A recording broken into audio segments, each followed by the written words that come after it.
I work with a youth group up in Everett. I have a huge circle of gay and bi men as friends.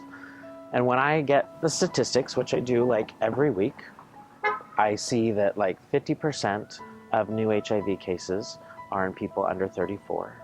I see the percentage of youth who identify as queer and people of color that are affected, and that percentages are huge, and that makes me sad.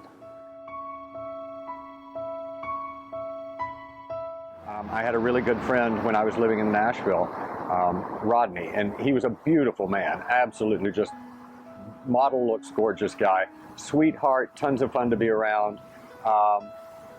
And he disappeared for just a little bit, and you know, word was buzzing that you know, he'd gotten sick, and we kind of suspected, we knew why, and you know, I checked on him, we talked, but he didn't want to be seen, and he said things weren't good, and you know, we all worried. And then about 3 months later, he came back out and was in public again. He developed Bell's palsy as a result of HIV, and the whole side of his face was drooping.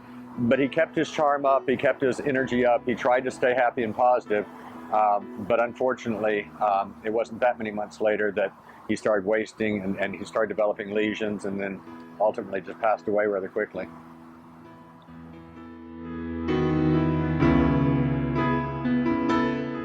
I think community has an amazing role in fighting HIV and AIDS, which is one of the reasons why I walk, is because that's a show of community.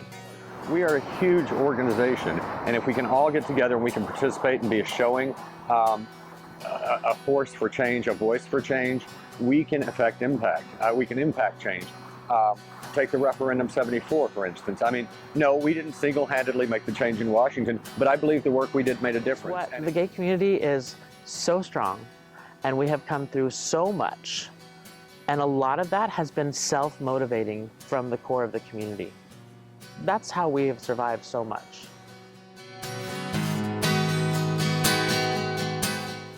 So I'm very proud to live in Washington State. I'm very proud to be in the HIV prevention world, because this state has really taken a hold of that sentence, and especially in King County, Seattle, because the Washington State Department of Health has created some really specific initiatives around getting to zero, the end of AIDS.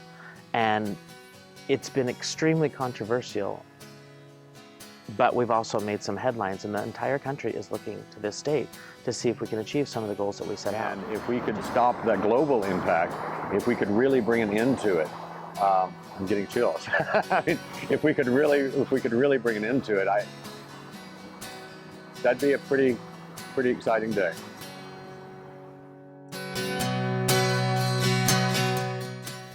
Probably the camaraderie and just the variety of people who walk. As serious as it is, and as great of a cause it is, it can be such a great deal of fun. The camaraderie you feel together, the good times, the laughter, and sometimes it moves to more touching moments where you actually talk about people that you've known that have been impacted or that have passed. But overall, it's just a great time of unifying a lot of people together for one singular purpose.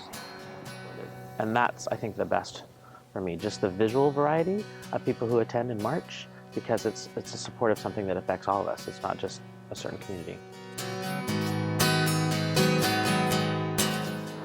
Absolutely do it. Absolutely do it. Come on down. The whole reason I walk, and incidentally, the whole reason I'm as gay as I am, is that I can be.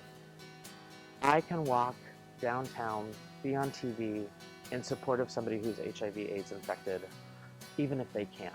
I walk for Rodney. I walk for my friends. I walk for the memory of friends, and I walk for the hope for the future.